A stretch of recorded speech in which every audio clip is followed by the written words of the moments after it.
Today, we're talking about love and money. If you know me, you know I don't like putting mouth inside husband and wife palaver. So for me to be talking about marriage and money, must be a serious issue. Let me give you a startling statistics. Did you know that nearly 40% of marriages experience serious financial strain due to one partner being financially irresponsible? One partner. Money, apart from the other room issue, is one of the top causes of stress in relationships. And when one spouse consistently makes poor financial decisions while the other spouse is financially responsible, it can push a marriage to the breaking point. What if the two of them are financially irresponsible? God forbid, it's not our portion. Today, we're going to talk about how to cope with a financially irresponsible spouse. But instead of just giving you tips, let me tell you a story. A real story based on actual events, with names changed, of course. This is the story of Linda and James. Linda and James had been married for 10 years. They met and fell in love while in university, and theirs was one of those love stories that can make you jealous. Aww. But while their love was strong, their financial life was a disaster. Linda is a nurse and a very meticulous planner. When I say meticulous, I mean meticulous. She believes in budgeting, saving, and making sure that bills were paid on time. Good job, Linda. But James, on the other hand, he was the complete opposite. He's an impulsive spender who believes that money is spent to be enjoyed. You know those live life to the fullest gang? Those ones. So for James, living life meant expensive dinners, flashy gadgets, latest cars, designer clothes, and even lending large sums of money to friends who never ever paid him back. None of these things are bad in themselves, but when it comes to paying for what actually matters, you will not find people like James there. He will leave the WhatsApp group. But as the man of the house, he insisted on being in charge of their finances. My dear Linda didn't want to argue, so she allowed it. They were living their life normally, with little couple squabbles here and there. Nothing too serious. But on this particular evening, Linda sat on their small dining table, sipping some tea and checking their bank statements. Remember, she is meticulous. Just that morning, their electricity bill had arrived with a final notice stamped in red across the top. So she wanted to see why the bills had not been paid. As she looked through their bank statements, she suddenly sat up, staring at the bank statement with a knot in her stomach. Their credit card debt had ballooned to $25,000. Their mortgage was 2 months behind. And most of the regular bills had not even been paid. She blinked her eyes. Is this a joke or what? What is this she's seeing? Linda was asking herself, stunned. And just as if on cue, Oga James walked in, tossing his shopping bag onto the counter. You won't believe the deal I got today, he announced, beaming like a 6-year-old who just got the gift of his dreams. Linda said nothing. She was still in shock over the bank statement that she just went through. New golf clubs, 50% off. Can you believe it? James continued. Linda closed her eyes and took a deep breath. She didn't want to scream, so she quietly said, James, her voice calm but firm. We have bills that aren't paid, and you just bought golf clubs? James waved a hand dismissively. Oh, come on, babe. I'll pay it off next month. You always stress me about money matters too much. Linda felt her chest tighten. This was always his answer. Next month, next paycheck, next time. But next time never came. Linda quietly stood up and went into the room before she said something that she would regret. This Linda is a good woman. The women that I know about, they would have removed their wig. That matter must be settled now. Now or never.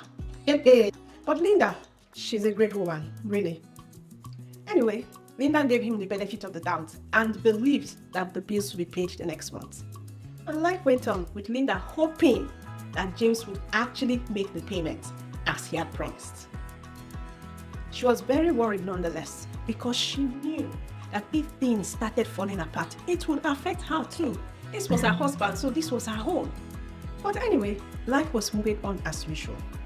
And then it happened. It was 2 weeks later. Linda had taken a night shift to earn some extra money. But when she got home in the morning, She found James sitting in the living room, looking very worried. "James, are you okay?" Linda asked. She was worried because James was not usually this quiet. You know James now, big boy about town. But today, big boy wasn't big boy. "I made a mistake," James said quietly. Linda's heart pounded. What? What happened? James swallowed hard, avoiding Linda's eyes. I took a payday loan to cover the mortgage last month, but I couldn't pay it back in time. And now the interest has skyrocketed. They're threatening legal action.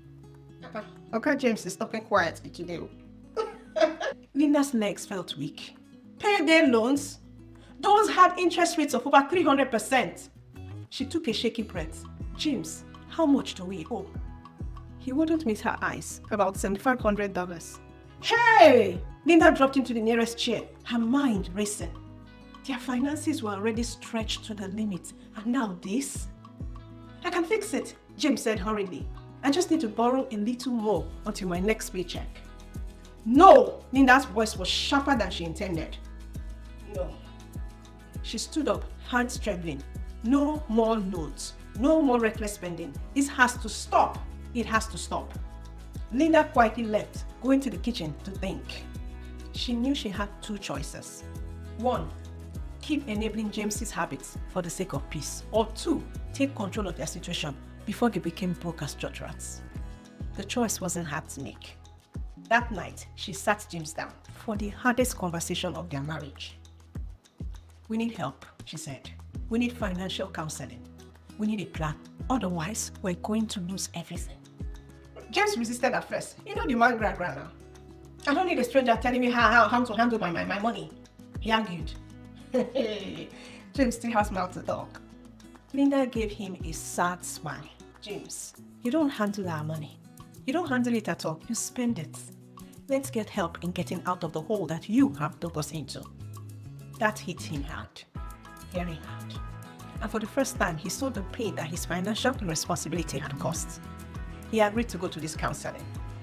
I don't need to tell you that James resisted every step of the way. How could he, a old James, stop wearing designer clothes, stop being a big boy? What was he if not a big boy? Should we tell him or not? Anyway, Linda realized that she had made a big mistake by giving the total management of their finances to James, just because he was the man or the head of the house. Whether man or woman, the financially responsible person should be in charge of the finances. And as for James and Linda, their journey was an uphill task. But over the next year, Linda and James made some serious changes. One, they sought financial counseling. This helped James to understand his impulsive habits, and it gave them both tools to work together.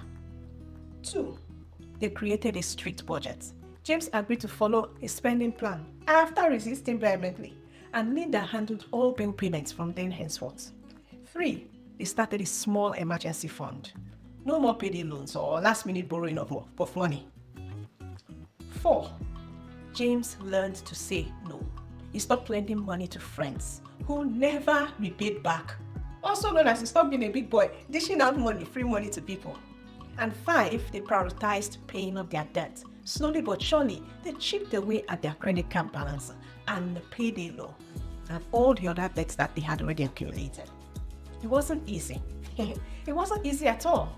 There were arguments, setbacks, and moments when James fell back into old habits. But over time, things improved. A year later, Linda sat at the same dining table, this time smiling as she checked their bank balance. They had finally saved their first $5,000 emergency fund. James walked in, eyeing her cautiously.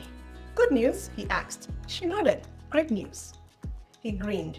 "You know, I've been thinking, maybe it's time I take that online personal finance course you mentioned."